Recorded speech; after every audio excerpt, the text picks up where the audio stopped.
सभी शांति प्रेमियों को मेरा प्रणाम।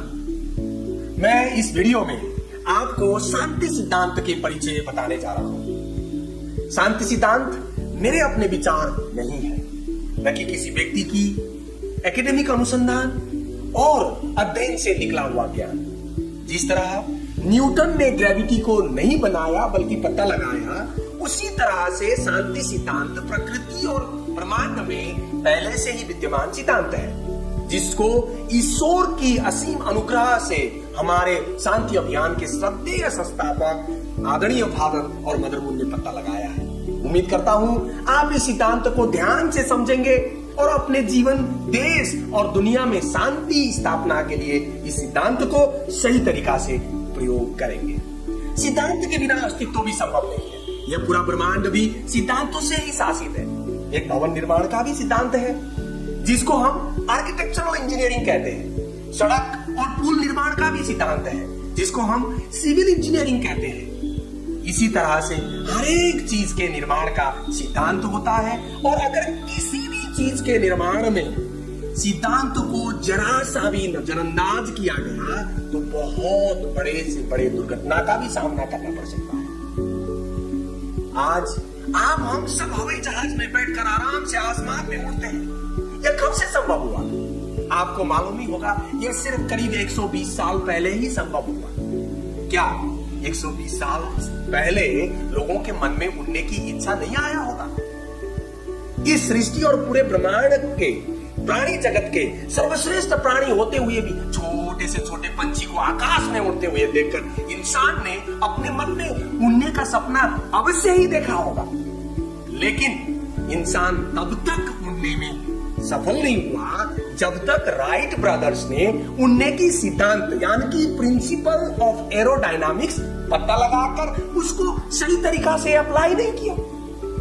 Many thanks to Wright brothers, जिसके कारण लोग इतने आसानी से आज आसमान में उड़ पा रहे हैं। इसी तरह से इंसान सदियों से शांति के सपना देख रहा है। हम न कि सिर्फ इस दुनिया में बल्कि मरने के बाद के भी आत्मा के भी शांति के कामना करते हैं, और किसी के भी मृत्यु हो जाए हम RIP रेस्ट इन पीस लिखकर श्रद्धांजलि भी देते हैं। लेकिन हम तब तक शांति प्राप्त और स्थापित नहीं कर पाएंगे जब तक हम इस प्रकृति में विद्यमान शांति के सिद्धांतों को पता लगाकर उसको सही तरीका से अप्लाई नहीं करेंगे।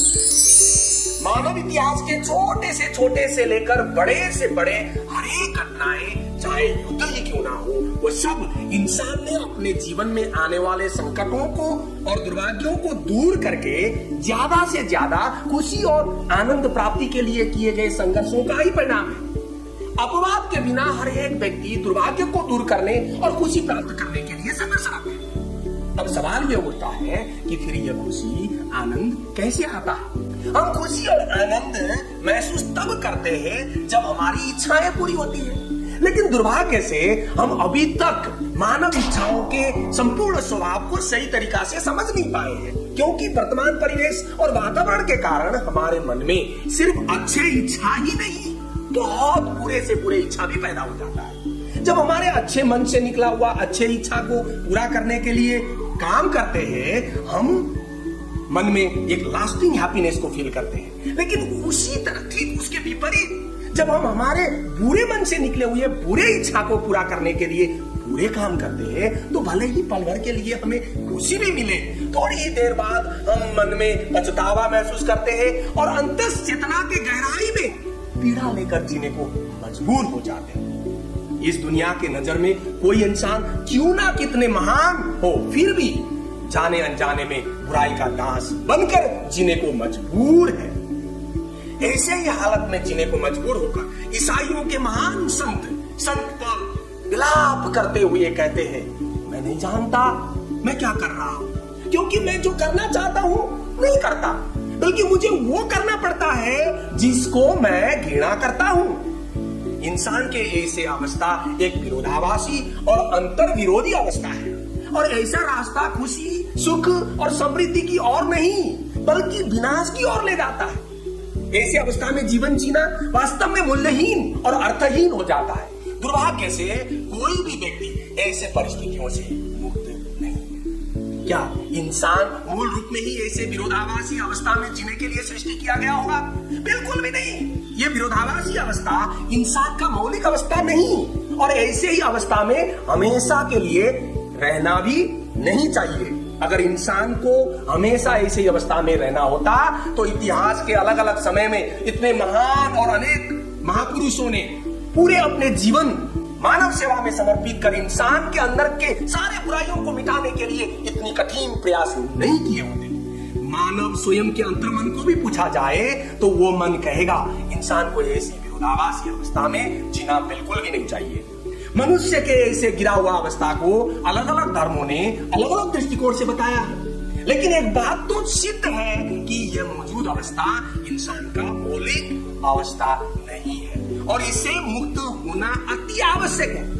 भौतिक दृष्टिकोण से देखा जाए तो मनुष्य इनविजिबल आंतरिक मन और विजिबल बाह्य शरीर के दो पहलुओं से मिलाकर बना हुआ यह अस्तित्व का एक सृष्टि है। इसलिए इंसान गिरे हुए अवस्था में ज्ञान के दृष्टिकोण से देखते हैं तो हमें दो प्रकार की ही अज्ञानता को उसके अंदर दिखाई देता है। एक है आंतरिक अज्ञानता और दूसरा है बाह्य अज्ञानता। और आप यह जानकर शायद हैरान हो जाएंगे, इंसान सदियों से यही दो अज्ञानता के अंधकार मिटाने के लिए ही संघर्षरत है। इसलिए इंसान ने एक तरफ आंतरिक मन की अज्ञानता को मिटाने के लिए धर्म और दर्शन के माध्यम से आंतरिक ज्ञान के खोजी का मार्ग विकसित किया और दूसरी तरफ बाह्य शरीर के अज्ञानता को मिटाने के लिए विज्ञान के माध्यम से बाह्य सत्यों के खोज का मार्ग विकसित किया।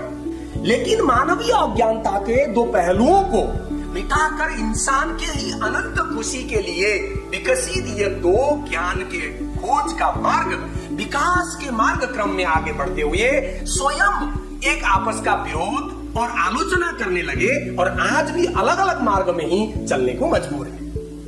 इसलिए धर्म को मानने वाले विज्ञान के तरक्की को अभी भी धर्म से अलग ही देखते हैं और विज्ञान के प्रगति में मग्न व्यक्ति धर्म को एक अवैज्ञानिक और रूढ़िवादी सोच मानकर अपने को धर्म के मार्ग से दूर और अलग ही रखता है। जबकि सत्य बात तो यह है कि यह दोनों मार्ग एक दूसरे के पूरक है, एक के बिना दूसरा अधूरा है।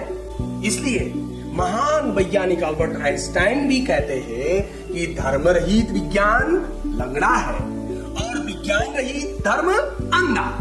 इसलिए मानव इतिहास के एक मोड़ पर सत्य का एक नया प्रकाशन आवश्यक है जो धर्म और विज्ञान के मतभिन्नताओं को और बेमेल को दूर करके आपस में मेल करा सके और मानव अज्ञानता के दोनों पहलुओं को मिटा सके।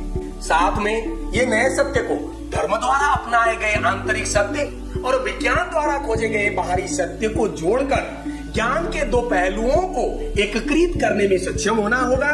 अगर मानव इतिहास को गौर से देखा जाए तो हमें समझ में आ जाता है कि पूरा इतिहास ही वास्तव में वह एक ही सत्य की खोज की कहानी है। अनेक महापुरुषों ने अनेकों संघर्ष, त्याग और बलिदान देकर मानव मुक्ति के लिए सत्य मार्ग का ज्ञान लोगों को समझाने का प्रयास किया है। फिर भी आज तक ना तो दुनिया में शांति स्थापना हुआ, ना ही संपूर्ण धर्म और सभी के लिए, पूरी दुनिया के लिए सर्वमान्य और स्वीकार्य एक शांति का सिद्धांत मिल पाया। हर कोई अपने धर्म और दर्शन को ही सर्वोच्च मानता है, लेकिन हमारे शास्त्र हिंदुइज्म के वेद में लिखा गया है, एकम सत्य विप्रा बहुधा वदन्ति। सत्य तो एक ही है, लेकिन ज्ञानी और विद्वान अपने अनुभव के आधार पर उसे अलग अलग शब्दों में बताते हैं। इसलिए दुनिया में विद्यमान कोई भी सत्य छोटा या बड़ा नहीं हो सकता है। सभी सत्य एक समान है और वो एक सत्य का ही अनेक रूप है। चाहे सत्य को बताने का हजारों तरीकाएं क्यों ना हो, सत्य तो एक ही है और वो शांति के सिद्धांत के रूप में एक अपरिवर्तनीय और शाश्वत सिद्धांत, सनातन सिद्धांत के रूप में होना आवश्यक है। साथ में गिरे हुए मानव को अपने मौलिक अवस्था में लौटाकर धर्म, दर्शन और सारे विचारों में एकता लाकर धरती में स्वर्ग यानी कि राम राज्य के निर्माण कर वसुदैव कुटुंबकम की भावना को वास्तविकता में बदलने का ताकत सत्य में होना आवश्यक है।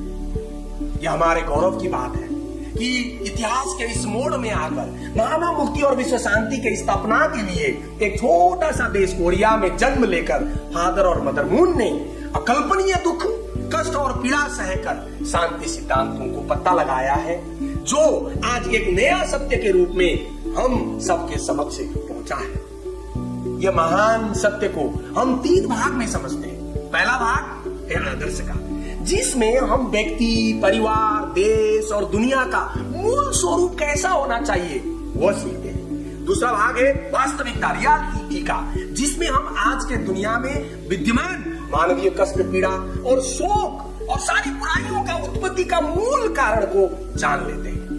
अंततः नया सत्य और शांति सिद्धांत के तीसरा भाग है समाधान, जिसमें हम सारे बुराइयों को मिटाकर खोए हुए मानव आदर्शों को और दुनिया के आदर्शों को पुनर्स्थापित करने के ज्ञान को सीखते हैं। फादर और मदर मून ने अपने संपूर्ण जीवन लगाकर यह शांति सिद्धांत को दुनिया भर में फैलाने के लिए बहुत संघर्ष, दुख, पीड़ा और कष्ट ही नहीं 6 बार तक के अन्यायपूर्ण जेल जीवन तक सहा है और सैकड़ों संस्थाओं को मिलाकर एक विशाल शांति अभियान का स्थापना किया है, जो विश्व में शांति स्थापना करने के लिए अनवरत प्रयासरत है। उम्मीद करता हूँ आप फादर और मदर मून के ये शांति सिद्धांतों को अच्छे से समझने के लिए शांति सिद्धांत का आदर्श, रियलिटी और समाधान के मेरे आगे के वीडियो को जरूर देखेंगे और इस महान शांति अभियान से जुड़कर विश्व शांति के लिए अपना बहुमूल्य योगदान देंगे। मेरे ये वीडियो देखने के लिए आपको बहुत बहुत धन्यवाद और आपको इसी तरह से अन्य वीडियो देखते रहने के लिए मेरे चैनल कृष्णा अधिकारी ऑफिशियल्स को जरूर सब्सक्राइब कर लीजिएगा। आपको बहुत बहुत धन्यवाद। जय हिंद।